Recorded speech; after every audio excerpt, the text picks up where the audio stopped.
Hello दोस्तों, मैं साक्षी आप सभी का स्वागत करती हूँ मेरे चैनल इन्फिनाइट लव एंड में, जहाँ मैं आपके साथ वांडेड एरिया का 30 पार्ट शेयर करने वाली हूँ। गाइस, सबसे पहले तो मैं आप सभी से क्षमा मांगती हूँ क्योंकि मेरी जो आवाज़ है वो स्टिल ख़राब है। मेरा जुकाम अभी पूरी तरह से ठीक नहीं हुआ है, तो मेरी ख़राब आवाज़ के लिए आप सब मुझे माफ़ कर दीजिएगा। एंड गाइस, मैं आपको पहले ही वार्निंग दे रही हूँ, ये एपिसोड में आपको एयरफोन्स की ज़रूरत पड़ेगी। प्लीज़ आप सब एयरफोन्स लगा के सुने, क्योंकि इस एपिसोड में गालियाँ भी हैं और वल्गर शब्द भी। तो प्लीज़ आप सब एयरफोन्स लगाकर सुने तो सबके लिए बेहतर होगा, वरना मैं तो सुना दूँगी, फंसेंगे आप लोग। इसलिए प्लीज़ आप सब एयरफोन्स लगा के सुने। एंड मुझे जो कहना था वो मैंने कह दिया है, तो अब हम एपिसोड की तरफ बढ़ते हैं। तो पिछले एपिसोड में हमने देखा जिन यीशु के बहुत ही ज़्यादा करीब आ जाता है और उसके कानों में कहता है कि क्या यीशु ने उसे मिस किया, और वो यीशु के लिए वापस आ गया है। और अभी यीशु की हालत तो बहुत ही ज़्यादा ख़राब हो रखी हुई होती है। लाइक ऐसा नहीं था कि उसे समझ में नहीं आ रहा था कि उसके साथ क्या आ रहा है, उसे सब समझ में आ रहा था कि उसके आसपास हो क्या रहा है, बस वो कुछ रिएक्ट नहीं कर पा रहा था क्योंकि वो बहुत डरा हुआ था इस समय। अभी ना उसे उसी रात की सब चीज़ें याद आने लग जाती हैं जब उसके साथ रेप हुआ था, कैसे जिन ने उसके साथ रेप किया था इतना ब्रूटली, कैसे वो उन लोगों से हेल्प के लिए बोल रहा था, कैसे उन लोगों ने उसके सामने दरवाज़ा बंद कर दिया था, कैसे वो बिल्कुल असहाय था उस कमरे में। जिनसे उसे उम्मीद थी कि वो उसे बचा सकेंगे, उनमें से एक को तो जिन ने मार ही दिया था, दूसरे को इन लोगों ने बेच दिया था, और तीसरा इंसान शायद यहाँ पर आ ही नहीं पा रहा था। अभी वो इस चीज़ सोच रहा होता है, फिर उसे वैन की बात याद आती है। जब वैन को पता चला था कि जिन ने उसके साथ क्या किया है, और वो जब घर गया था तो उसने यीशु से कहा था कि वैसे तो है वो उसका ख्याल रखने के लिए हमेशा, पर कभी ऐसा वक्त आए जब वो कुछ समय के लिए उसके पास ना रहे, तो यीशु को अपना ख्याल खुद रखना होगा। अभी वैन की ये बात याद करके यीशु में न जाने कहाँ से हिम्मत आ जाती है। वो खुद में मन में ही कहता है, मैं अपना ख्याल रखूँगा वैन, और इस सिचुएशन से निकलूँगा भी। मैं अपने डर पे काबू पाकर रहूँगा। अभी जो जिन होता है वो यीशु के पीछे ही खड़ा हुआ होता है। वो ना अपने हाथ से यीशु के शोल्डर को ना छूने ही वाला होता है, तभी यीशु एकदम से पलटता है और जिन को एक तेज़ मुक्का मारता है फेस पे। एंड ये चीज़ तो जिन ने बिल्कुल एक्सपेक्ट नहीं की थी। उसने सोचा ही नहीं था कि यीशु इस तरह का रिएक्ट भी कर सकता है। अभी वो ना उस मौके की वजह से लड़का के 2 कदम पीछे चला जाता है। अब वो अपना जो गाल था उसे सहला रहा होता है, फिर यीशु की तरफ देखता है और एक घिनौनी स्माइल करता है और कहता है, अरे वाह! मेरा एंजल तो खूंखार बिल्ली हो गया है, जंगली बिल्ली। अब तो तुम्हारे साथ और भी ज़्यादा मज़ा आएगा। याद है उस रात तुम कितने ज़्यादा अग्रेसिव थे, और तुम जितने ज़्यादा अग्रेसिव थे ना, तुम्हारे साथ इंटीमेट होने में उतना ही ज़्यादा मज़ा आया। तुम्हारी वो कोरी स्किन पे जो मैंने अपने मार्क्स दिए थे, तुम यकीन नहीं मानोगे लिटिल किड, मुझे हर रात उस रात के सपने आते हैं नींद में। हमेशा मैं तुम्हें अपने साथ इमेजिन करता हूँ। अभी यीशु ये सब सुन रहा होता है, उसे ना बहुत ही ज़्यादा गंदा लग रहा होता है। उसे जिन पर इस समय बहुत ही ज़्यादा गुस्सा आ रहा होता है, उसकी आँखों पे खून उतर आया होता है। वो तुरंत जिनके पास आता है, उसे वापस से मुक्का मारता है, उसका कॉलर पकड़ता है और कहता है, यू जर्क स्काउंड्रल, तुम्हारी वजह से मेरा परिवार ख़त्म हो गया, तुम्हारी वजह से मेरा दोस्त मुझे छोड़ के चला गया, तुम्हारी वजह से मैन को इतनी सारी दिक्कतों का सामना करना पड़ा, तुम्हारी वजह से। और वो इतना ही बोलता है कि वो अपने बारे में बोलने वाला था, पर वो रुक जाता है। अभी वो वापस से जिन को मुक्का मारता है, जिससे जिन इस बार नीचे ही गिर जाता है। अभी जिन नीचे गिरा हुआ होता है और यीशु ऊपर ही खड़ा हुआ होता है। जिन यीशु को देखता है एंड स्टिल उसकी आंखों में वही हरामीपन होता है और वही घिनौनी स्माइल करता है वो यीशु को देख के और कहता है, पता है तुम जितना मुझे मार रहे हो, मैं तुम्हारे लिए उतना ही ज़्यादा एक्साइटेड हो रहा हूँ। तुम तो मुझे टर्न ऑन कर रहे हो, तुम्हें पता है। तुम्हें इतना अग्रेसिव देखकर मेरे मन में तुम्हें पाने की लालसा और ज़्यादा बढ़ गई है। आज मैं तुम्हारे लिए अपनी सारी फैंटेसीज़ को पूरा करूँगा, and I know you love it. मैं अपने आप को अच्छे से जानता हूँ। तुम आज भी मेरे साथ बिताया हुआ हर पल उतना ही इंजॉय करोगे जितना उस समय किया था। तभी तो मेरे अलावा कभी किसी को अपने करीब नहीं आने दिया तुमने। मेरा जादू ही अलग है। मैं जानता हूँ कि मेरे अलावा तुम्हें और कोई खुश नहीं कर सकता। वैसे खुश ज़्यादा है। आजकल अपने उस बॉडीगार्ड के साथ तुम बहुत ज़्यादा खुश नज़र आ रहे हो। पर आई एम श्योर कि वो भी तुम्हारे उतने करीब नहीं आया होगा, जितना मैं आया हूँ, राइट? अभी जो अपना ऋषि था उसके ना गुस्से का बाँध टूट गया होता है। वो एकदम ही जिनको वैसे ही कॉलर से उठाता है, वो लाइक वो गिरा हुआ था, उसे वैसे ही कॉलर से उठाता है और वहाँ जो टेबल लगी होती है उसके पास गड़ा देता है और कहता है, बहुत शौक है ना एन्जॉय करने का? हाँ, बहुत शौक है ना? चलो, तुम्हारी आज ये इच्छा पूरी ही कर देता हूँ मैं। वैसे भी अब तुम यहाँ से ज़िंदा तुम्हें वापस आने नहीं दूँगा। तुम्हें तो आज मैं यहाँ से मार कर ही निकलूँगा। अभी जिन जो होता है वो उसे स्टिल अजीब तरह से देख रहा होता है, फिर कहता है, ओह रियली? तो ट्राई कर लो ना मेरी जान। और अभी ऋषि जो होता है वो उसे दोबारा मारने के लिए अपना हाथ बढ़ाता है उसकी तरफ, लेकिन इस बार जिन उसका हाथ पकड़ लेता है और अब वहाँ पर रियल फाइट शुरू होती है जिन और शिशु के बीच में। अभी वो दोनों ना बहुत ही अच्छी तरह से फाइट कर रहे होते हैं। अब ऑब्वियसली जिन एक गुंडे टाइप का इंसान था, फाइट तो उसे आती ही होगी ना अच्छे से। जेल में भी जब वो था तो फाइट वाइट करता ही रहता था। वहाँ का भी वो दादा टाइप का था। रही बात शिशु की, तो वो भी बहुत अच्छी फाइट कर रहा था। उसने हैंड वाली लाइक वो जो हाथ पैर वाली मारपीट होती है ना, वो सब चीज़ें ना उसने सीख रखी थी, जिससे वो जब वह नहीं था तो खुद को प्रोटेक्ट करता रहता था जब भी उस पर कोई हमला होता था। तो अभी वो दोनों है ना बहुत अच्छे से लड़ रहे होते हैं। अभी जो जिन होता है वो यीशु पे भारी पड़ता है और यीशु को ज़मीन पे गिरा देता है, उसके ऊपर जाता है और कहता है, तो क्या ख्याल है, शुरू करें? अभी जो अपना यीशु होता है वो उसके पैर पे अपना पैर मारता है, जिससे ऑब्वियसली जिनको लगती है और यीशु जिसका फ़ायदा उठा के जिनको अपने से दूर कर देता है। अब एक जिन दूसरी तरफ गिर जाता है, यीशु अब उसके टॉप पे आ जाता है और उसका गर्दन पकड़े हुए होता है और कहता है, मेरी मेरी माँ को रखनी बनाओगे तुम? हाँ, रखनी बनाओगे? बहुत शौक है दूसरों की पत्नियों पर नज़र डालने का, बहुत शौक है दूसरों के बच्चों पर नज़र डालने का। आज मैं तुम्हारी वो दशा करूँगा कि तुम कभी इंसान का जन्म नहीं लेना चाहोगे। अभी यीशु वापस से जिनको उठाता है और वापस से उसे मारने लग जाता है। पर अब जिनका दर्द था वो भी कम हो गया था, तो वो भी अब यीशु को मारने लग जाता है, लेकिन दोनों के बीच में वापस से फाइट शुरू हो जाती है। अभी यीशु जो होता है वो कभी जिन पे भारी पड़ा था, जिन कभी यीशु पे भारी पड़ा था। अभी फाइनली जो अपना यीशु होता है वो जिन पे भारी पड़ता है और यीशु जिनको गिरा देता है। और अभी जिनकी हालत ना थोड़ी पैंचर हो गई थी, लाइक थक ही जाता है इंसान लड़ते-लड़ते, और वो यीशु से बड़ा भी था, तो वो ना काफ़ी ज़्यादा एग्ज़ॉस्टेड हो गया था। तो अभी जो यीशु होता है वो जिन को देख रहा होता है, फिर वहाँ पर ना एक कैन को देखता है। अभी वो उस कैन के पास जाता है जो कि एसिड था, लाइक उसके ऊपर नाम लिखा हुआ था जिससे पता चल रहा था कि वो एसिड है। अभी जो अपना यीशु होता है उसे देख रहा होता है और फिर जिन की तरफ देखता है। जिन अब जाके काफ़ी पैनिक हो गया होता है ये देखकर। वो यीशु को देख रहा होता है और यीशु किन को देख रहा होता है और जिन को देख रहा होता है। अभी ना जो जिन होता है वो तो बस उसे देख रहा होता है यीशु को, और यीशु उस कैन को लेके आ रहा होता है जिन की तरफ। जिन कहता है, नहीं, don't be silly, okay? Yishu, don't be stupid, stop.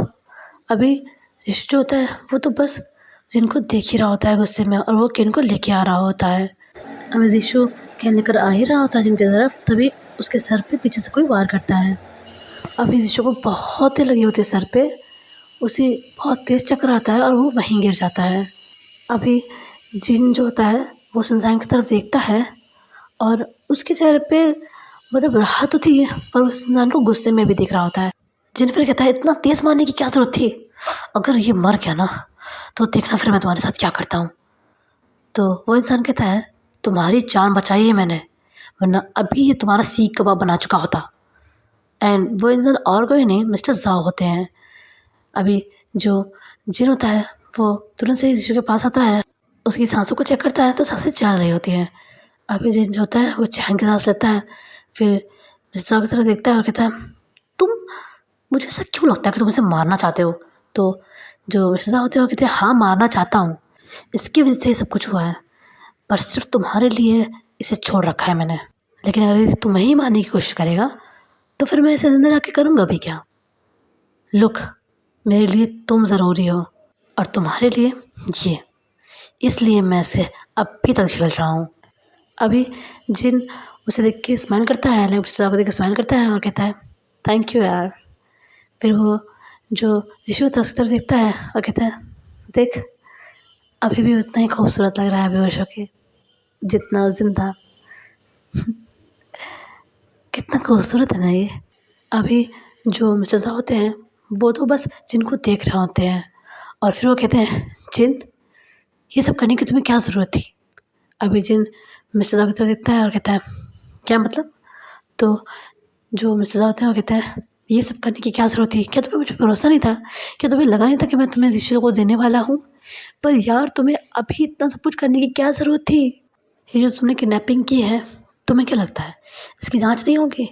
दिन दहाड़े ऐसे ही किडनैपिंग कर ली, थोड़ा तो सोचा करो। अभी अभी वहाँ सभी लोग हैं, पता है तुम्हें क्या लगता है हानिंग कम है। हानिंग बाल की खाल निकालने वाला इंसान है और उसके साथ वो तुम्हारा नेवला वैन केसिंग भी है। भाई देखून भाई, ये सब है वहाँ पे, तुम्हें क्या लगता है ये लोग पता नहीं लगा पाएंगे। अभी जिन कहता है हु द फक केयर्स, मुझे कोई फ़र्क नहीं पड़ता है कि कोई क्या सोचता है, मुझे यीशु चाहिए हर हालत में, हर कीमत पे। अभी जो मिसेस होते हैं वो तो बस इनको देख ही रहे होते हैं। एंड अभी हमें थोड़ी देर बाद का सीन दिखाया जाता है। जो यीशु होता है वो अभी होश में आ रहा होता है हल्का हल्का, उसके सर पे बहुत ज़्यादा दर्द हो रहा होता है, बहुत ज़्यादा। उसकी आँखें धीरे धीरे खुलती हैं और आँखें खोलने के बाद वो अपने आप को वहीं पाता है जहाँ पर वो बेहोश हुआ था, लाइक उसी जगह पर अभी वो एक कुर्सी पे था और बंधा हुआ था। अभी वो अपने चारों तरफ देखता है तो काफ़ी लोग खड़े हुए होते हैं, लाइक जो गार्ड्स जैसे होते हैं ना, काले कपड़े वाले, वो सब खड़े हुए होते हैं। अभी वो अपने आप को छुड़ाने की बहुत कोशिश कर रहा होता है, तभी पीछे से जिन आता है और कहता है अरे अरे अरे अरे अरे, कितना स्ट्रगल कर रहे हो, इतना स्ट्रगल क्यों करते हो तुम। उस रात में तुम इतना स्ट्रगल कर रहे थे जबकि कर कुछ नहीं पाए तुम, अभी भी ये फालतू की चीज़ें कर रहे हो। अरे नहीं खुलेगी रस्सी। अभी यीशु ना उसकी बात को इग्नोर करते हुए स्टिल कोशिश कर रहा होता है। अभी जो चेयर होता है वो उसके सामने आता है और उस चेयर को दोनों साइड से पकड़ के यीशु के थोड़ा क्लोज आके, लाइक बहुत क्लोज नहीं पर यीशु की तरफ झुक के उसके थोड़ा क्लोज आके बोलता है काम डाउन, इतना अपने आप को कष्ट मत दो, कष्ट देने के लिए मैं हूँ ना। एंड तुम्हारी रस्सियाँ मैं थोड़ी देर में खोल दूँगा, तुम परेशान क्यों हो रहे हो। बस अभी जो चीज़ मैंने तुम्हारे लिए तैयार की है वो आ जाए, फिर मैं तुम्हारी रस्सियों को खोल दूँगा, आई प्रॉमिस मेरी एंजल। अभी यीशु ने ना अपना फेस दूसरी तरफ करके रखा हुआ होता है। अभी जिन जो होता है वो स्माइल करता है और यीशु से अलग हो जाता है। अभी वो एक गार्ड की तरफ देखता है और कहता है वो कहाँ है। तो वो कहता है बस वो लेकर आ रहा है। अब एक आदमी आता है वहाँ पे और उसके हाथ में एक ट्रे होती है और ट्रे में एक इंजेक्शन होता है। अब यीशु जब से वो आदमी ट्रे लेकर आ रहा होता है वहाँ पर, तब से उसे ही देख रहा होता है। उसने भी इंजेक्शन देखा होता है और उसे ऑब्वियसली अच्छी वाइब नहीं आ रही होती है। वो देखकर उसे समझ में आ रहा होता है कि कुछ बहुत बुरा होने वाला है। वो फिर जिन की तरफ देखता है, जिन कहता है अरे मुझे पता तुम क्या सोच रहे होगे, कि ये इंजेक्शन किस चीज़ के लिए है। मैं बताता हूँ मेरे एंजल, ये एफ्रोडाइट है, नाम सुना है कभी इसका। अभी यीशु जो होता है इतनी पूरी तरह से डर जाता है हाथ में के।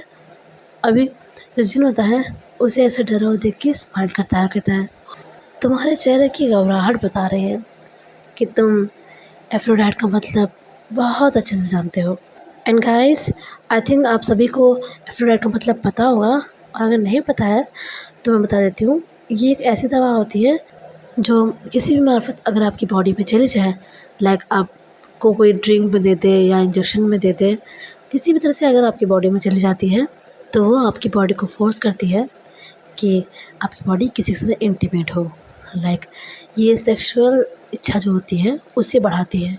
तो जिनने ये इंजेक्शन तैयार किया था एफ्रोडाइट के साथ ताकि वो यीशु को दे सके। अभी यीशु ने बहुत ही हैरानी से जिनको देखे जा रहा होता है, बहुत ही बुरा हुआ होता है वो। अभी जिन जो होता है वो कहता है तुम यही सोच रहे हो ना कि मैं ये इंजेक्शन तुम्हें क्यों दे रहा हूँ। तो सच कहूँ ना, पिछली बार मुझे तुम्हारे साथ इंटीमेट होने में मज़ा तो बहुत आया था, लाइक सीरियसली बहुत मज़ा आया था। पर ना मैं चाहता हूँ कि इस बार तुम भी मेरे साथ कोऑपरेट करो। मैं चाहता हूँ कि तुम्हारे माउस में मेरा नाम, तुम मेरा नाम लेके मौन करो और कहो डोंट स्टॉप राइट देयर, या ऐसी सब चीज़ें करो। तो उसके लिए तो ये करना ज़रूरी है ना, वरना मेरी फैंटेसी तो अधूरी रह जाएगी, है ना। अब जिन उस इंजेक्शन को उठाता है और जीशु की तरफ लेके आने लग जाता है। जीशु तो भी बहुत घबराया होता है, वो अपनी बॉडी को मूव करने की कोशिश कर रहा होता है ताकि किसी तरह ये जो रस्सी है उससे वो आज़ाद हो जाए, पर ऐसा कुछ नहीं हो पा रहा होता है, वो बहुत टाइटली बांधा गया हुआ होता है। अब वो बहुत कोशिश कर रहा होता है और जिन उसकी ये कोशिश देखकर बहुत ज़्यादा प्रसन्न हो रहा होता है।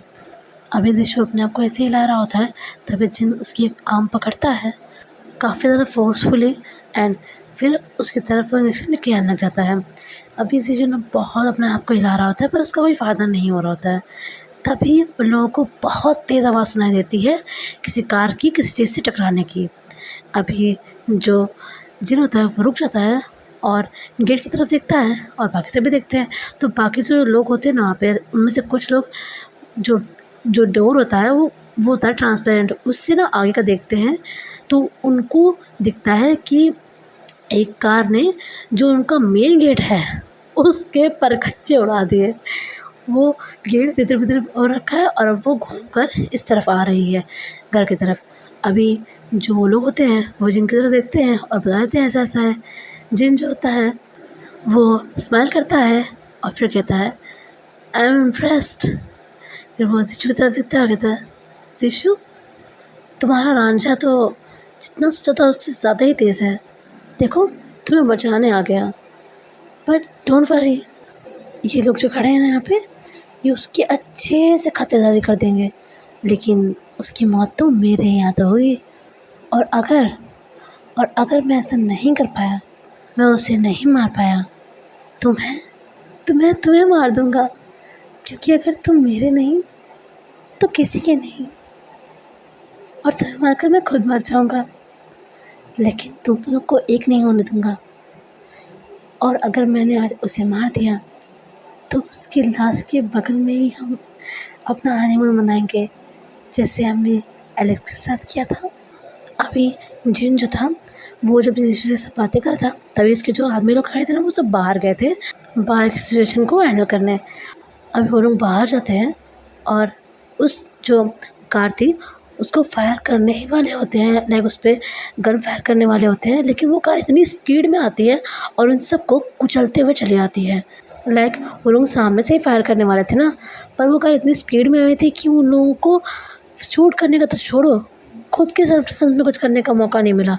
और जो कार थी वो उन्हें कुचलते हुए अंदर की तरफ आती है और अंदर का गेट अब तोड़ देती है, और जो घर था उसके अंदर कार आके रुक जाती है। अभी कार के रुकते ही उसमें से वैन, देखुन और बाई बाहर निकलते हैं। अभी वहाँ जिन समेत सभी लोग उन तीनों को देखे जा रहे होते हैं, जीशु भी। अभी वो जो बाकी लोग होते हैं वो सब तो उन्हें अजरत से देख रहे होते हैं, पर जिन उन सबको बहुत ही ज़्यादा इंटरेस्ट लेकर देख रहा होता है। उसके चेहरे पर अभी भी एक घटिया सी स्माइल थी और वो उन सबको बहुत ही आराम से और निश्चिंत होकर देख रहा होता है, खासकर फैन सिंह को। अभी जो जीशु होता है उसको वो तीनों देख रहे होते हैं। वो देखते हैं कि जीशु के शरीर पे काफ़ी चोटों के निशान हैं, उसे चोट लगी हुई है और उसे बांधा गया है। उसके कपड़ों पे खून लगा हुआ है, ऑब्वियसली चोटों का, और जो सर पे चोट लगी थी उसका खून था वो। अभी ये सब देखकर उन तीनों को ही बहुत गुस्सा आ रहा होता है। अभी फिर जीशु से अपनी नज़र हटा के जिनको देखता है और उसकी आँखों में तो बिल्कुल ही खून उतर रहा होता है। वो जिन की तरफ जाने ही लगता है, तभी देखो उसका हाथ पकड़ता है और कहता है नहीं। अभी जो वैन होता है वो देखून को गुस्से में देखता है, तो देखून कहता है तुम्हारी इमोशंस मैं समझता हूँ, पर अभी जिनको मारने से ज़्यादा जीशु को यहाँ से सही सलामत लेके जाना ज़रूरी है, समझे। पहले इन सब लोगों से डील करते हैं, फिर जिनसे डील करेंगे, ओके। वैनम कुछ नहीं बोलता है। फिर अभी जो जिन होता है कहता है वाह, तुम लोगों को ऐसे यहाँ पे जीशु के लिए आते हुए देखकर मुझे बहुत अच्छा लगा। पहले तो मैं सिर्फ फ़ैन को मारना चाह रहा था, पर अब तुम दोनों बेचारे भी आटे में घुन की तरह पिसने वाले हो। अब ये जिन एक चुटकी उठाता है और जो जितने भी वहाँ पे गुंडे होते हैं वो सब उन तीनों पे अटैक कर देते हैं और वो तीनों भी फाइट शुरू कर देते हैं।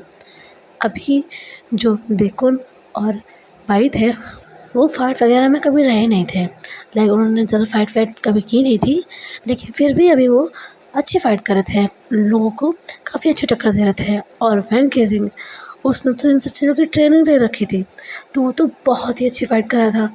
अभी जो जीशू होता है उसका ध्यान ना अभी वैन केजिंग पे लगा हुआ होता है, लाइक इस ख़राब सिचुएशन में भी वो वैन को देख रहा होता है, क्योंकि उसने कभी फाइट तो देखी हुई थी वैन की। वो देख रहा था कि लाइक ये लड़का कितनी अच्छी फाइट कर रहा है, वो तो उससे देखे ही जा रहा होता है। अभी जो जिन होता है वो भी वैन को देख रहा होता है। अभी वो स्माइल करता है और कहता है इंटरेस्टिंग, वेरी इंटरेस्टिंग।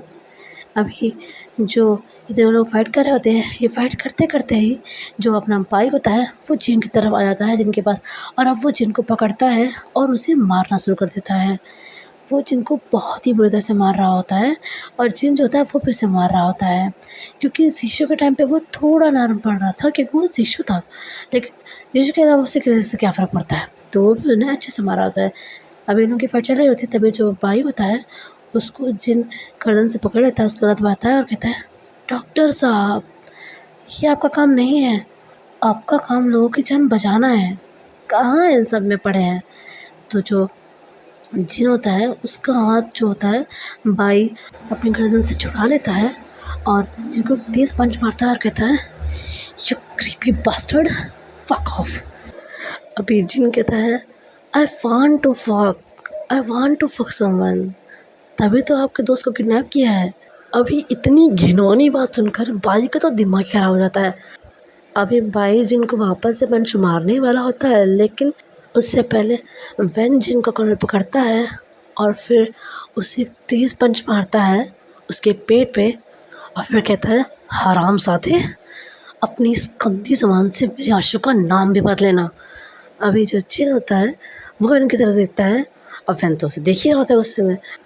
जिन अभी गुस्से में कहता है बहुत अच्छा किया तुमने वैन, जो तुम यहाँ आ गए, बहुत अच्छा किया, मैंने कब से इस समय का इंतज़ार किया है। जितनी लालसा मुझे तुम्हारे आशू को पाने की है ना, उतनी ही तड़प मुझे तुम्हें मारने की भी है। अब जिन वैन पे वार करता है जिसे वैन रोक लेता है और अब इन लोगों की ना खतरनाक वाली फाइट शुरू हो जाती है। अभी भाई ये सब दिख रहा होता है, भाई इस चीज़ का फ़ायदा उठा के तुरंत से ऋषु के पास जाता है और उसकी रस्सी को खोलने लग जाता है। अभी जो ऋषु होता है वो तो भाई को ही देख रहा होता है, फिर भाई जो होता है वो ऋषु की रस्सी खोल देता है और ऋषु फिर भाई से कहता है हानि कहाँ है और फ़ई कहाँ है। तो जो भाई होता है वो कहता है दोनों सेफ़ हैं। अभी जो भाई होता है वो जीशु के माथे और उसके चेहरे, उसके पूरे शरीर को देखता है एंड भाई उसे टच करके नहीं देख रहा होता है, बस ऊपर से इसे देख रहा होता है, अपनी आंखों से उसे चेक कर रहा होता है। अभी जीशु देखता है तो स्माइल करता है और कहता है डोंट वरी, मैं ठीक हूँ और अब सच में ठीक हूँ। अब इसमें अब तो मेरी जान में चले जाए तो मुझे कोई गम नहीं होगा। भाई कहता है जान नहीं लूँगा ऐसी फालतू बातें की तो। अभी जो ऋषि होता है वो हल्के से स्माइल करता है, फिर भाई उस तरफ देखता है जहाँ पर देखुन फाइट कर रहा था और वहाँ पर बहुत सारे लोग थे और देखुन अकेला था।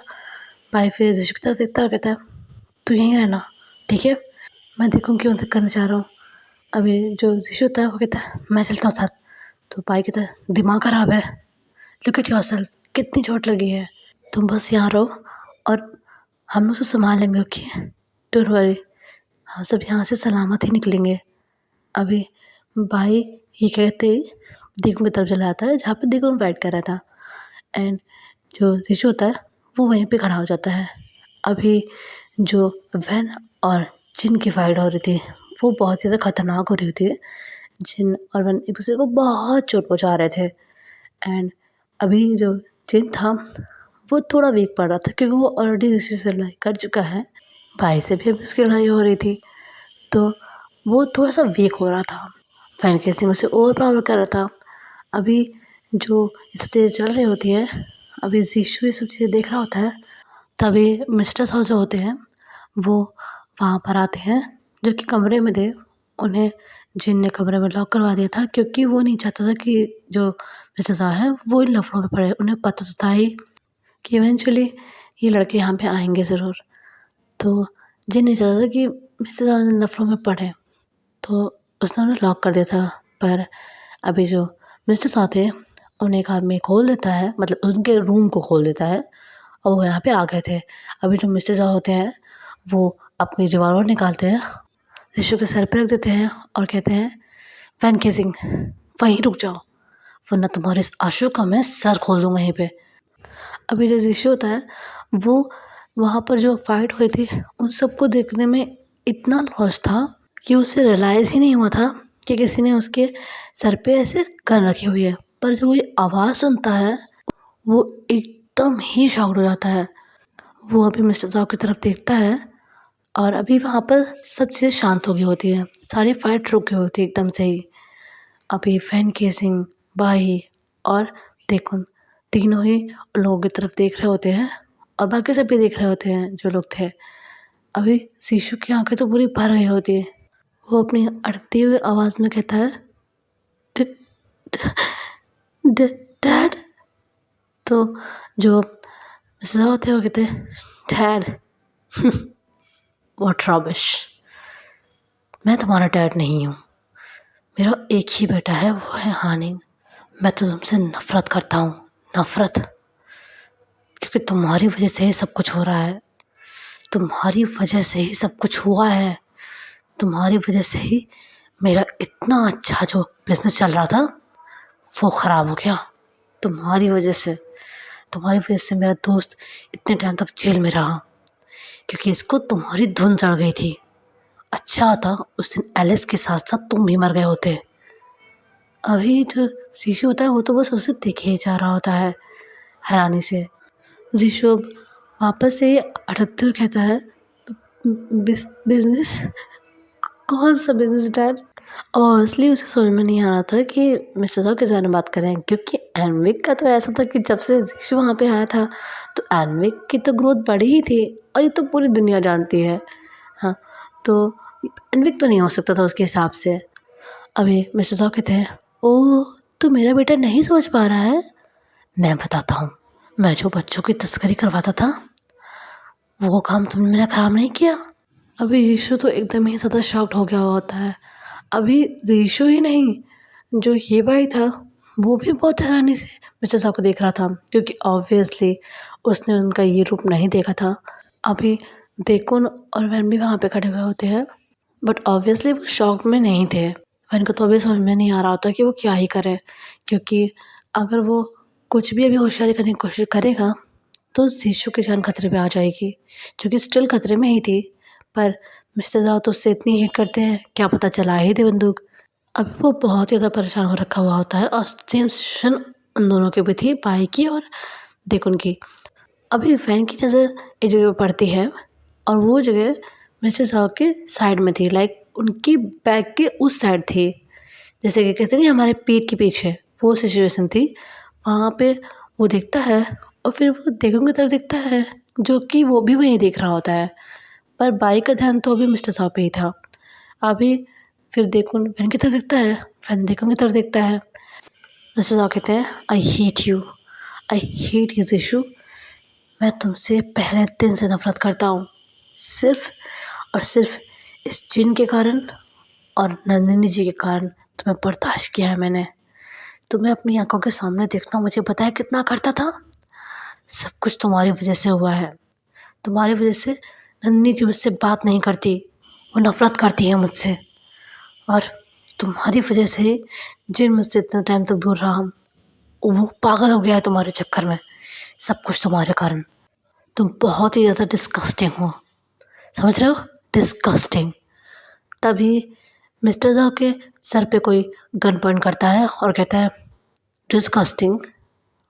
और आपका क्या? आप डिस्गस्टिंग नहीं हैं? अभी ये आवाज़ सुनकर जो मिस्टर ज़ाओ होते हैं, वो और जो अपना ज़ीशु होता है, वो दोनों ही शॉक्ड हो जाते हैं। मिस्टर ज़ाओ अपनी हेड को थोड़ा टिल्ट करते हैं और देखते हैं, तो वो अपना हानिंग होता है। हानिंग अभी मिस्टर जाओ को बहुत ही गुस्से में देख रहा होता है और जीशु हानिंग को बहुत शॉक में। अब यहाँ से हमारा सीन फ्लैशबैक में जाता है, हमें उसी पार्क का सीन दिखाया जाता है। अभी ना हानिंग, फई और वैन देखुनबाई इस जगह पे आके मिलते हैं। अभी जो भाई होता है वो कहता है डायरेक्शन तो पता चल गई कि कार यहाँ से गई कहाँ पे है।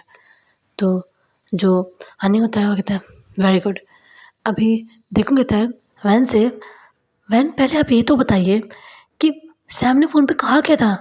अभी सैम का नाम सुन के हानिंग एकदम ही शॉक्ड हो जाता है, फई को भी कुछ समझ में नहीं आ रहा होता है।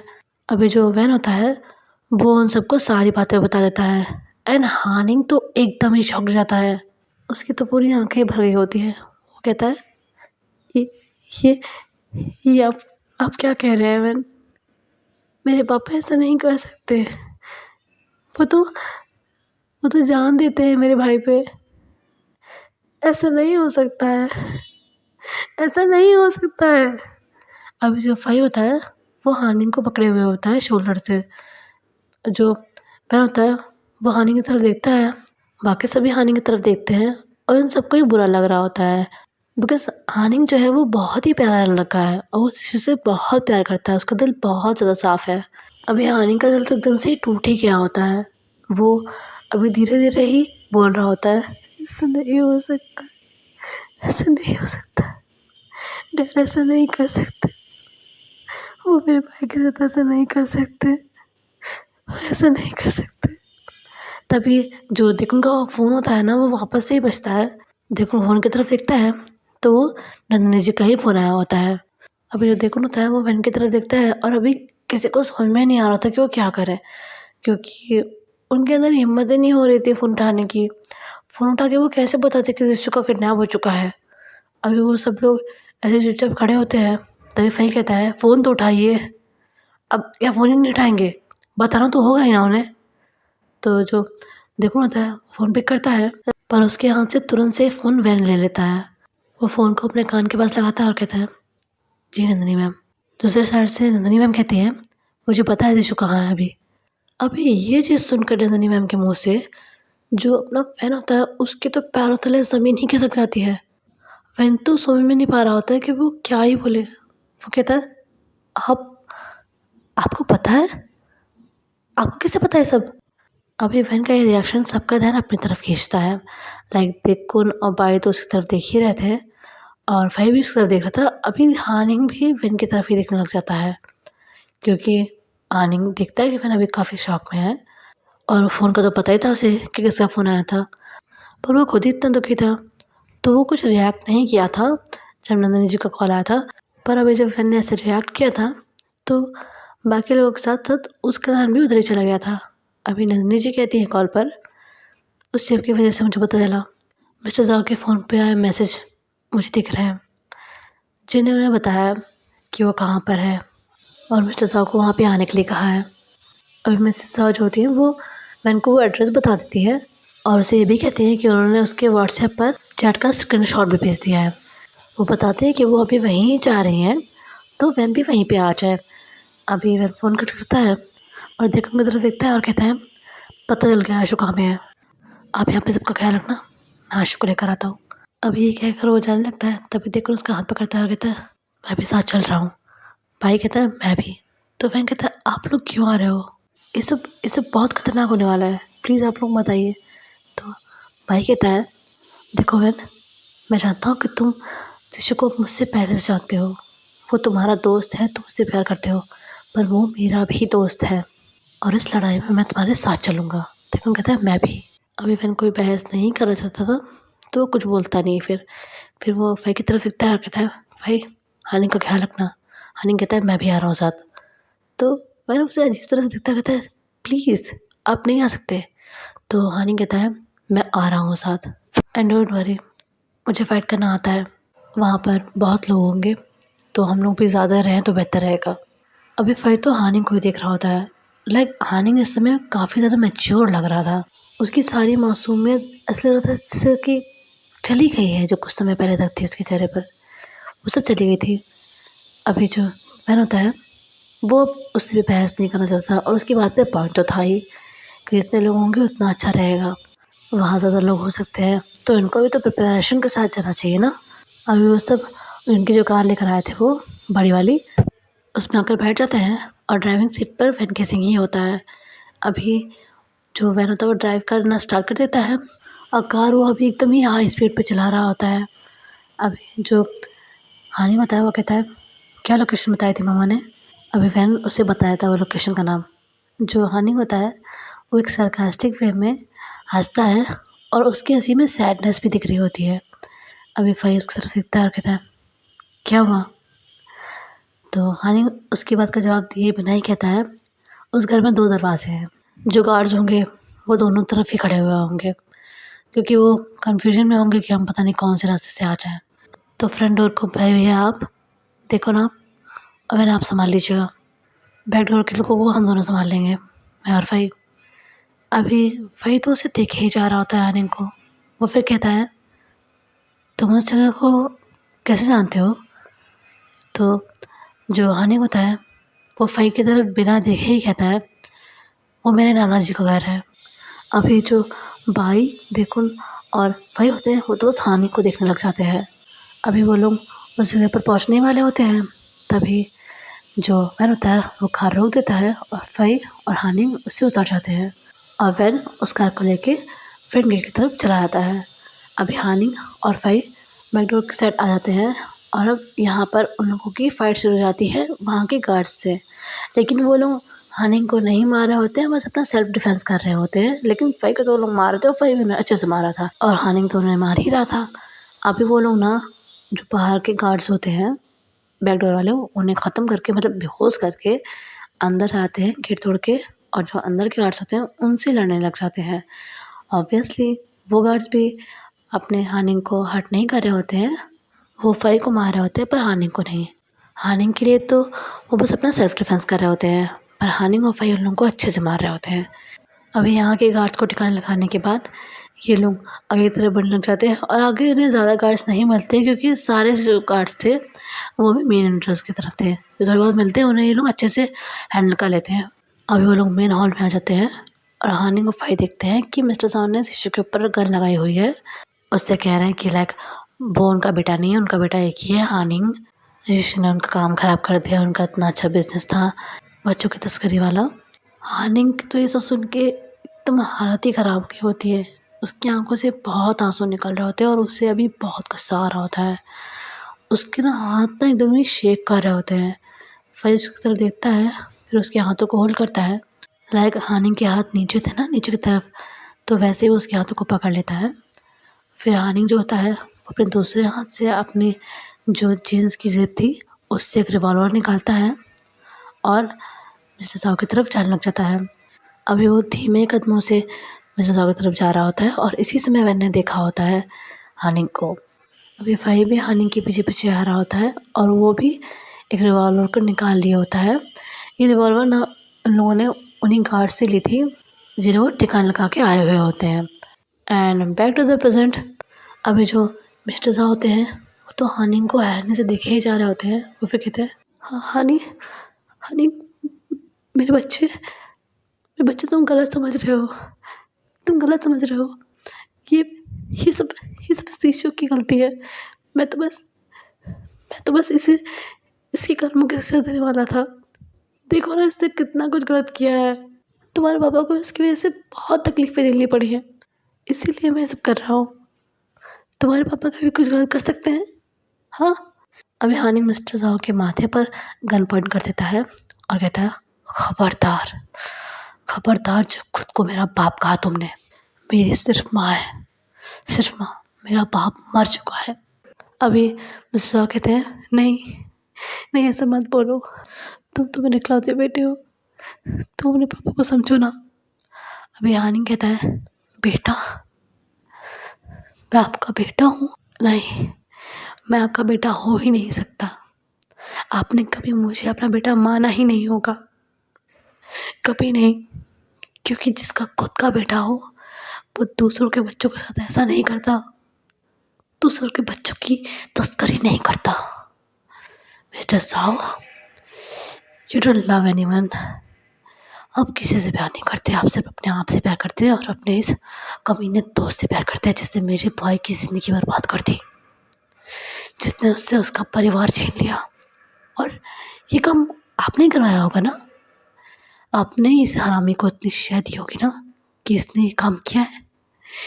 आपके कारण ही मेरे भाई का परिवार मरा है, आपके कारण ही मेरे भाई की आज ये हालत है। मुझे अपने आप से आज घिन आ रही है, घिन आ रही है ये सोचकर कि मैं आपका खून हूँ। ये कलंक जो आपने मुझे सौगात में दिया है, अब मुझे अब मुझे इस कलंक के साथ ही जीना पड़ेगा। और और मैं ये नहीं कर पाऊँगा, इसलिए मैं आज अपनी ज़िंदगी को ख़त्म कर रहा हूँ। और ये कहते ही वो मिस्टर ज़ॉ के ऊपर से जो उसने रिवॉल्वर लगाई थी वो हटाता है और अपने सर पे लगा लेता है। अभी सब लोग इतने शॉक्ड हो जाते हैं। फाई कहता है, Honey Honey don't be stupid, please please gun नीचे करो, नीचे करो गन। शिशु कहता है, हनी ये क्या कर रहे हो, प्लीज़ बच्चा बच्चा मेरी बात मानो, इस गन को नीचे कर दो। अभी देखुन, वैन और पाई भी उसे गन नीचे करने के लिए कह रहे होते हैं, पर वो गन नीचे नहीं कर रहा होता है। वो तो अभी मिस्टर साहब को ही देखे जा रहा होता है। मिस्टर साहब भी उसे गन नीचे करने के लिए कह रहे होते हैं, पर वो ऐसा नहीं कर रहा होता है। एंड बस मिस्टर साहब को घूर रहा होता है गुस्से में। फिर हानि जो होता है वो अजीब से साइको तरह से हंसने लग जाता है और फिर कहता है, घबराइए मत, अपनी जान इतनी जल्दी नहीं लूँगा। मैं तो बस ये देख रहा था कि जिसने इतनी माँ की गोद उजाड़ी हो, जितने इतने बच्चों से उनका परिवार छीना हो, इतने बच्चों की ज़िंदगी छीनी हो, जब उसके बेटे पर बात आए तो वो कैसे रिएक्ट करता है। बस यही देख रहा था। मैं भला अपनी जान कैसे ले सकता हूँ जब तक मैं आपको मरते हुए ना देख लूँ और आपके इस हरामजादे दोस्त को मरते हुए ना देख लूँ। अब जो मिस्टर साहब होते हैं वो हल्की सी स्माइल करते हैं और कहते हैं, फिर तो तुम्हारी उम्र बहुत लंबी है बेटा, क्योंकि मैं मेरे दोस्त को मरने नहीं दूँगा। और फिर हानि मुझे दिखता है और कहता है, ठीक है, आप अपने दोस्त को बचाइए, मैं अपने भाई को बचाता हूँ। मिस्टर साहब कहते हैं, नहीं बचा पाओगे बेटा, मैंने अपने दोस्त को वादा किया है, तो शिशु तो जिन को ही मिलेगा। अब फिर जिन उसके साथ जो भी करना चाहे वो कर सकता है। अभी शिशु ये सब सुन रहा होता है, उसे बहुत ही हर्ट हो रहा होता है, बहुत ही ज़्यादा उसे दुख हो रहा होता है। वो तो बस मिस्टर साहब को देखे ही जा रहा होता है। अभी हानि कहता है, ठीक है, तो देखते हैं कौन जीतता है। मिस्टर साहब कहते हैं, देखते हैं। अभी हानि उन सभी की तरफ बढ़ता है। फिर भाई देखुन और वैन से कहता है, आप तीनों जो कर रहे थे उसे कंटिन्यू कीजिए। आज मैं भी देखता हूँ कि मेरे भाई को ये आदमी कैसे जिनको देता है। और वो तीनों वापस से अपने काम में लग जाते हैं। वैन केसिंग और जिन में वापस से ही फाइट शुरू हो जाती है और देखुन भाई जिन लोगों को पहले से मारे थे उनको मारने लग जाते हैं। अभी फाई भी उनके पास आता है और लोगों की हेल्प करने लग जाता है। वो भी उन लोगों को अच्छे से ही मार रहा होता है, जो वहाँ पे गार्ड्स थे उन्हें अच्छे से ही मार रहा होता है वो। अभी ऊपर वाले फ्लोर से और सारे जो गार्ड्स थे वो भी आ जाते हैं और नीचे बहुत सारे गार्ड्स हो जाते हैं। अभी मैंने ये चीज़ देखता है कि लाइक वहाँ पे कितने सारे गार्ड्स आ गए हैं जो कि अभी जिन से लड़ रहा होता है, तो वो फिर जिन की तरफ देखता है और उसे छोड़ देता है और वहाँ पर उन लोगों की हेल्प करने लग जाता है, क्योंकि ये लोग तो कम ही थे ना, अभी यहाँ पे 4 ही लोग थे। अगर वो अभी जिन में ही उलझा रहेगा तो वो लोग अकेले पड़ जाएंगे, कितना ही लड़ेंगे इतने सारे लोगों से। तो फिर वो उन लोगों की हेल्प करने लग जाता है। अभी ये चारों उन लोगों को मार रहे होते हैं, जैसे वो लोग भी इन लोगों को मार रहे होते हैं, मतलब अच्छी फाइट चल रही होती है। अभी फाइट करते ही करते फाइन की नज़र इशू पे जाती है, जो कि चुपचाप बस वहाँ पे खड़ा हुआ होता है। वो बिल्कुल एकदम ही शांत खड़ा हुआ होता है और लग रहा था ऐसे कि उसके अंदर की आत्मा ही चली गई है। बस चुपचाप से बस खड़ा हुआ था और उसकी जो साइड थी देखने की, वो भी ऐसा लग रहा था कि ब्लैंक है। लाइक देखने से पता चल रहा था कि वो देख भले इस तरफ रहा था, पर उसका ध्यान नहीं था, बस चुपचाप से ही खड़ा हुआ था। अब तो उसकी आंखों से आंसू भी नहीं निकल रहे थे। अभी वैन उसे देखते ही रहता है, तभी उसके सामने एक आदमी आता है और उससे रियलाइज़ होता है कि अभी वो फाइट के बीच में है। वो इस इंसान को पंच मारता है और वापस से ही फाइट करना स्टार्ट कर देता है। तभी वहाँ पर जो सैम होता है, सैम और मिसेस ऑबी आ जाती हैं। वो देखती है कि हानिंग ने मिस्टर ज़ाओ के सर पे गन रखी हुई है और जो जीशु है वो मिस्टर ज़ाओ के उस साइड खड़ा हुआ है। अभी वो ये देखते हैं और सैम और मिसेस ज़ाओ दोनों ही अंदर की तरफ आ जाते हैं। अभी सैम ने भी हानिंग और मिस्टर ज़ाओ वाला सीन देखा होता है। अभी सैम देख रहा होता है कि वहाँ कितनी फाइट चल रही है। वहाँ पर वो वैन को भी देखता है जो कि उन लोगों से लड़ रहा होता है। अभी सैम वापस से मिसेस ज़ाओ की तरफ इतना कहता है, मैम आप वहाँ जाइए, मैं आंसर की हेल्प करने जा रहा हूँ। तो जो मिसेस ज़ाओ होती है वो नोट करती हैं। अभी सैम जो होता है वो जहाँ पर खूब सारे लोग होते हैं वहाँ पर वो भी चला जाता है और वो भी फाइट करने लग जाता है। अभी जो सैम था उसे भी फाइटिंग वाइटिंग आती थी, क्योंकि जो मिसेस ज़ाओ थी ना वो अपने घर में जो भी काम करता था उसे ऐसे ही रखती थी जिसे जो काम के लिए रख रही है वो तो आता ही हो अच्छे से, बाकी फाइटिंग शूटिंग ये सब भी आता हो, क्योंकि उन्हें ये लगता था ना कि कभी घर पे हमला हो जाए तो जो सर्वेंट्स हैं वो गार्ड्स और जो घर के लोग हैं वो मिलकर उन लोगों को हैंडल कर लेंगे।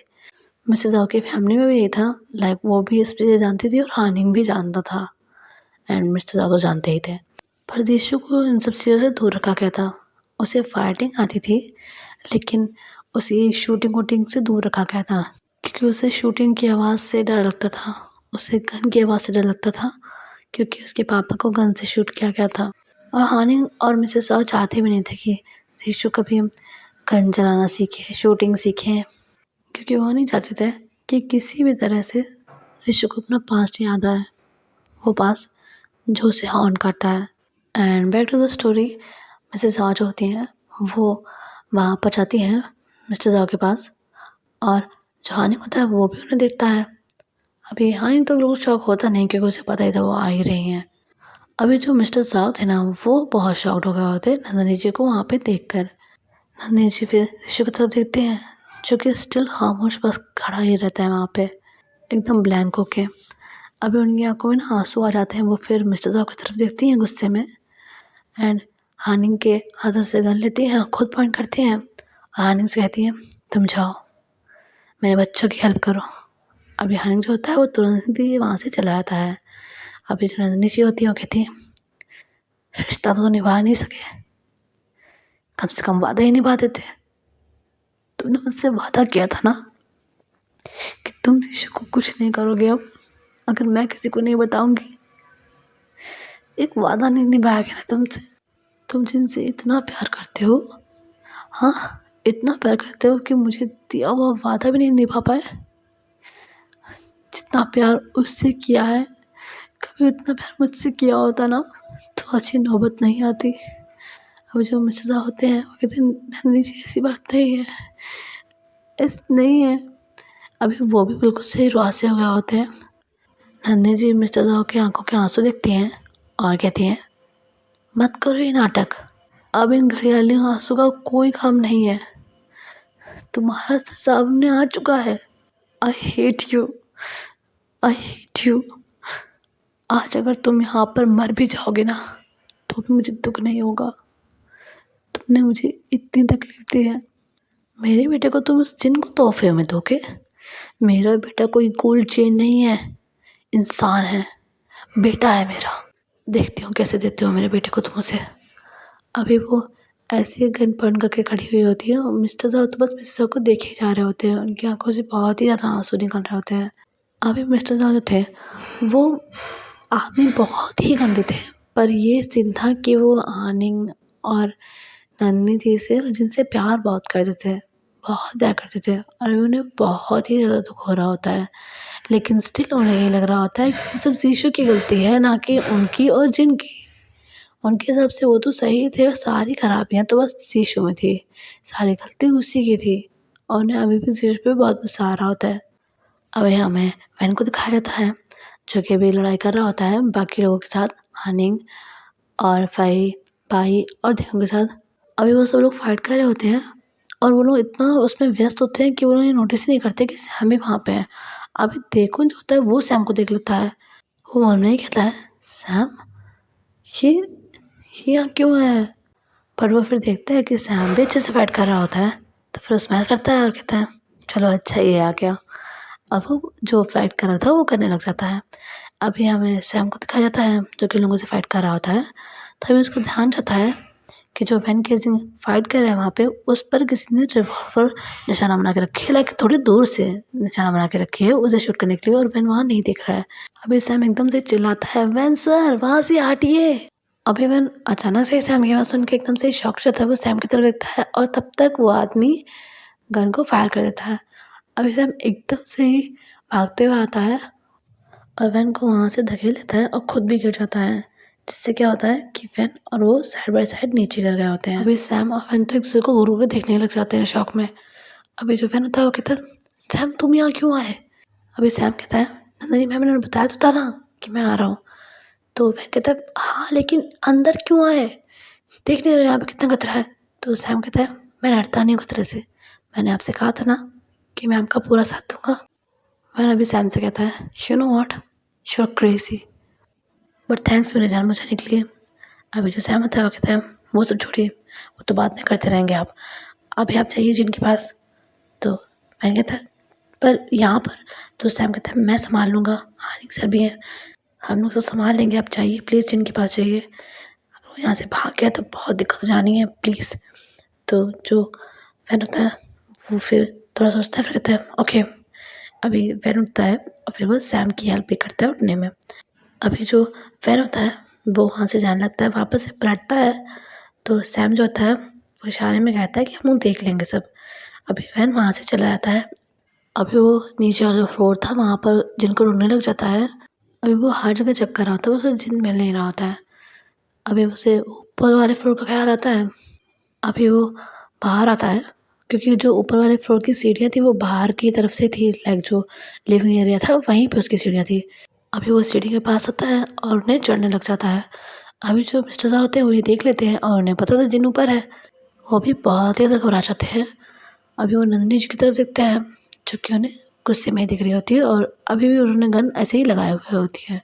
अभी वैन जो होता है वो सेकंड फ्लोर पे पहुंच जाता है और सेकंड फ्लोर पे जहाँ पे सीढ़ियाँ ख़त्म होती है वहाँ से थोड़ा ही आगे होता है, तभी जो जिन होता है उसके सामने आ जाता है, जिसने अभी अपने घाव पे पट्टी लगा ली होती है क्योंकि उसे चोट लगी होती है। जब वैन ने उसे मारा था ना तो उसे काफ़ी चोट आई होती है। वैन को भी आई थी, ऐसा नहीं कि वैन बिल्कुल सही से था, नहीं, उसे भी चोट लगी थी, पर जिनको ज़्यादा चोट आई थी क्योंकि उसे पहले ही ऋषु मार चुका था और फिर भाई से भी उसकी फाइट हुई थी। तो उसने अभी अपने जो घाव थे उन पर पट्टी लगा ली थी। ऐसा नहीं कि वो चुप के बैठा हुआ था, नहीं, बस अपने घाव पे पट्टी लगाई थी उसने बिकॉज ब्लीडिंग ज़्यादा हो रही थी। अभी जो जिन होता है वो वैन को देखता है और वैन जिन को देखता है। जिन कहता है, फाइनली वो मोमेंट आ ही गया जिसका मैंने कब से इंतज़ार किया है। वैन कुछ नहीं बोलता है, वैन उसे देख रहा होता है गुस्से में। जिन कहता है, तुम्हें पता है हम दोनों में क्या कॉमन है? 2 चीज़ें। पहली ये कि हम दोनों ही एक दूसरे के खून के प्यासे हैं, और दूसरी ये कि हम दोनों ही इसी को चाहते हैं। वो इतना ही कहता है तभी वैन जो होता है वो उसे एक पंच मारता है। अभी जिन भी उसे पंच मारता है एंड यहाँ पे ये लोग वापस से शुरू हो जाते हैं। वापस इनके बीच में फाइट शुरू हो जाती है और ये फाइट होती है डेडली वाली, क्योंकि जिनको वैन को मारना था और वैन जो था वो जिनको मारना तो नहीं चाहता था, पर वो डिफेंस अपना अच्छा कर रहा था। वैन का यही था कि उसे जिनको मारना नहीं था इतनी आसानी से, वो जिनको नहीं मारना चाहता था इतनी आसानी से, पर जो जिन था उसका ये था कि उसे वैन को ख़त्म करना है। अभी वो फाइट ऊपर कर रहे होते हैं और जो मिस्टर साहब होते हैं वो ये देख रहे होते हैं नीचे से, और उन्हें जिनकी चिंता हो रही होती है वो मिस्टर साहब की तरफ देखते हैं और कहते हैं, आई एम सॉरी नंदिनी जी, मैंने आपके साथ बहुत गलत किया है। मैंने आपसे शादी भी पैसों के लिए की थी, but I really love you. मुझे भी पता नहीं चला मुझे आपसे प्यार कब हो गया। मैं आपसे बहुत प्यार करता हूँ। मैं अपने इकलौते बच्चे की कसम खा के कहता हूँ, और मैं जानता हूँ कि आप मुझसे नफ़रत करती हैं। शायद अपनी जगह आप भी सही होंगी जैसे मैं अपनी जगह सही हूँ। नंदिनी जी कहती है, अपनी बकवास बंद करो।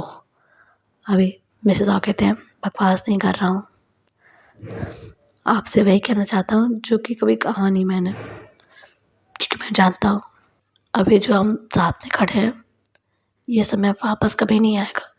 आपके लिए मैं भले ही लाख बुरा इंसान हूँ, पर मैं सच में आपसे और हानिक से बहुत प्यार करता हूँ, बहुत ज़्यादा। अभी नंदिनी जी की आँखों में भी आँसू आ जाते हैं, उनकी आँखें भी भर रही होती हैं। मिसेस जाफ़र कहते हैं, मैंने आपका दिल बहुत दुखाया है, बहुत ज़्यादा। मैं आपकी माफ़ी के लायक भी नहीं हूँ, मैं जानता हूँ, तो मैं माफ़ी माँगूँगा भी नहीं आपसे। पर आपको याद है, आपने एक बार कहा था कि आप लोगों में कहते हैं कि जो शादीशुदा जोड़ा होता है, उनका साथ 7 जन्म तक होता है। तो इस जन्म मुझे मेरी दोस्ती निभाने दीजिए, बाकी के 6 जन्म मैं आपके मंगलसूत्र का हक अदा कर दूँगा। अभी इससे पहले वो कुछ रिएक्ट कर पाती, मिसेस जाओ को धक्का दे देते हैं, जिससे वो नीचे गिर जाती है और मिस्टर जाओ वहाँ से स्टेयरकेस से ऊपर की तरफ जाने लग जाते हैं।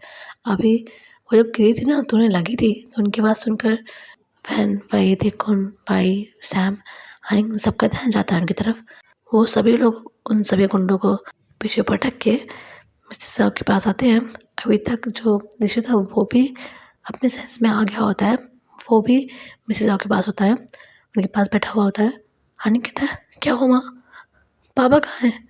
तो मिसेस जाओ कहती है, ऊपर वाले फ्लोर पे, प्लीज़ जाओ, फैन वहीं पे है, जिन भी वहीं पे है। अभी देखो ऊपर वाले फ्लोर की तरफ देखता है। मिसेस कहती है, मैं ठीक हूँ, मैं ठीक हूँ, मैं बस हल्का से गिरी हूँ, इसलिए मुझे घुटनों में थोड़ा-सा लग गया है, कुछ नहीं हुआ है, तुम लोग जाओ ऊपर, फैन की हेल्प करो, जाओ। अभी वो सब खड़े हो जाते हैं उठ के। फिर जो हानि होता है वो शिशु की तरफ देखता है, कहता है, भैया आप मम्मी के साथ रहिएगा, ठीक है? तो शिशु जो होता है वो अपनी आँखें ऐसे झपकाता है। अभी जो देखो होता है वो कहता है, मैं और हानि ऊपर जा रहे हैं, तुम लोग यहाँ सब देख लेना, ओके? तो भाई और भाई हाँ में सर हिलाते हैं और सैम भी ऐसे ही करता है। अभी वो दोनों लोग ऊपर की तरफ जाते हैं। अभी वो लोग वहाँ पे जाते हैं, देखते हैं कि जो वैन केसिंग है उन दोनों से ही फाइट कर रहा है, वो दोनों ही फाइट कर रहे हैं वैन के साथ। और लोग बहुत ही ज़्यादा खतरनाक वाली फाइट कर रहे होते हैं, क्योंकि जो वैन केसिंग था वो जिन को नहीं मारना चाहता था, पर उसको मिस्टर साहब को तो मारना ही था। वो उन्हें मारना चाहता था, पर उसे जिन को नहीं मारना था। अभी वो उनको भी अच्छे से मार रहा होता है और जिनको तो वो मार ही रहा होता है। हानिक को बहुत बहुत बुरा लग रहा होता है अपने डैड के लिए, पर वो कुछ कर नहीं सकता था। उसके डैड ये सब डिज़र्व करते थे। अभी जो देखो होता है वो हानिक की तरफ देखता है और फिर कहता है, तुम नीचे जाओ हानिक। हानिक कहता है, मैं नहीं जाऊँगा। देखो कहता है, तुम नीचे जाओ हानिक। तो हानिक अब देखो की तरफ देखता है और कहता है, मैं नहीं जाऊँगा, मुझे फैन को बचाना है। देखो कहता है, उसे मैं बचा लूँगा, तुम जाओ यहाँ से, ये सब ठीक नहीं है। हानिक कहता है, सब ठीक है, मैं भी ठीक हूँ, हम लोग को यहाँ समय बर्बाद नहीं करना चाहिए, मैन की हेल्प करनी चाहिए। अभी देखो को तो समझ में नहीं आता वो क्या ही कहे, लेकिन हानिक की बात में पॉइंट तो था, उन्हें समय वेस्ट नहीं करना चाहिए था। अभी वो दोनों ही उस सीन की तरफ बढ़ने लग जाते हैं वैन की हेल्प करने के लिए, लेकिन तभी जो वैन कैसे होता है जो कि जिनसे फाइट कर रहा होता है और जो मिस्टर होते हैं उनसे भी फाइट कर रहा होता है, पर फिलहाल वो जिन से ही फाइट कर रहा था। और अभी वो सभी लोग कॉरिडोर के पास खड़े थे जहाँ पर रेलिंग्स बनी हुई थी। अभी ना फाइट करते करते ऐसा कुछ होता है ना कि जिनका बैलेंस बिगड़ता है और वो वहाँ से नीचे गिर जाता है। अभी वैन कैसे तो एकदम ही शॉक जाता है। वैन तुरंत से रेलिंग के पास आता है और नीचे उसको देख रहा होता है जिनको। मिस्टर साहब भी ऐसे कर रहे होते हैं। मिस्टर साहब फिर तुरंत ही वहाँ से नीचे की तरफ भागते हैं। वैन कैसिंग भी भागता है नीचे की तरफ और जो हानिक और देखो होते हैं वो भी उनके पीछे पीछे आ जाते हैं। अभी जो जिन होता है वो नीचे से पड़ा हुआ होता है। मिस्टर साहब उसके पास आते हैं, उसका फेस ऐसे चेक करने लग जाते हैं और वो बेहोश होता है अभी जिन। पर मिस्टर साहब को ऐसा लगता है कि वो मर गया है। वो बहुत ही ज़्यादा डिप्रेस हो जाते हैं, इतने डिप्रेस हो जाते हैं कि चेक ही नहीं करते कि सांस चेक कर लें या हार्ट बीट चेक कर लें। वो बस मान लिए थे कि वो मर गया है। इतना दिमाग ही नहीं काम करता उनका कि ऐसे भी करके चेक किया जाए। वैन केसिंग भी जिनके पास ही खड़ा हुआ होता है और जिनको देख रहा होता है। अभी जो फाइट जो थी चल रही थी ना, वो ऑलमोस्ट ख़त्म ही हो गई होती है। इन लोगों ने उन लोगों को अच्छा सा लेसन दे दिया होता है। कुछ लोग तो मर गए होते हैं और कुछ लोग घायल पड़े होते हैं। अभी ये लोग भी वहीं पे सब खड़े हुए होते हैं। अभी जो फैन होता है वो नीचे झुकता है और जिनकी फेस की तरफ देखता है और कहता है, ये मर नहीं सकता, ये मर नहीं सकता ऐसे, ये कांट डाई लाइक दिस, इसकी मौत ऐसे नहीं हो सकती। अभी मिस्टर साहब वहाँ से उठ जाते हैं और फैन जो होता है वो जिन के फेस को अपनी तरफ करता है, तभी भाई बहन के बगल में आके बैठ जाता है और जिन की सांसें चेक करता है और उसकी हार्ट बीट चेक करता है। तो जो भाई होता है फिर बहन की तरफ देखता है, कहता है ज़िंदा है। और ये सुनकर जो बहन होता है वो रिलैक्स फील करता है अभी। लेकिन इसी समय जो मिसेस आ होते हैं वो जीशु के पास आ जाते हैं जब सभी का ध्यान जिन पे होता है और उसका गौरव पकड़ते हैं और कहते हैं ये सब चीज़ें तुम्हारी वजह से हो रही हैं, मेरा दोस्त तुम्हारी वजह से मर गया, सब कुछ तुम्हारी वजह से हो रहा है, अब तुम्हारे पे जीने का कोई अधिकार नहीं। अभी ये सब जो सुन के सभी लोग होते हैं सबका ध्यान उधर जाता है। तब तक जो मिसेस आ होते हैं वो जीशु के ऊपर गन पॉइंट कर देते हैं। जीशु कुछ रिएक्ट नहीं कर रहा होता है, वो बस मिसेस आ को देख रहा होता है और अभी ये सब लोग उन दोनों को देख रहे होते हैं बहुत ही ज़्यादा शौक और टेरर से। लेकिन अभी उनमें से कोई भी कुछ करता है उससे पहले मिस्टर साहब गन चला देते हैं और उनका निशाना जीशु का दिल होता है। अभी वो गन फायर कर देते हैं पर सही समय पर जीशु के सामने वेंकी सिंह आ गया होता है। तो जो गोली होती है वो उसे लग गई होती है, बट उसे गोली दिल पे नहीं लगी होती है, दिल के थोड़ा साइड पे लगी हुई होती है। अभी सभी एकदम ही शॉक्ड हो गए होते हैं। अभी जो फैन होता है वो नीचे गिरने वाला होता है पर जीशु से संभाल लेता है, वो जीशु की गोद में आगे गिर जाता है। एंड जो सैम होता है वो ये चीज़ देखता है, उसे बहुत ही ज़्यादा गुस्सा आ रहा होता है, बहुत ही ज़्यादा वो दुखी हुआ होता है।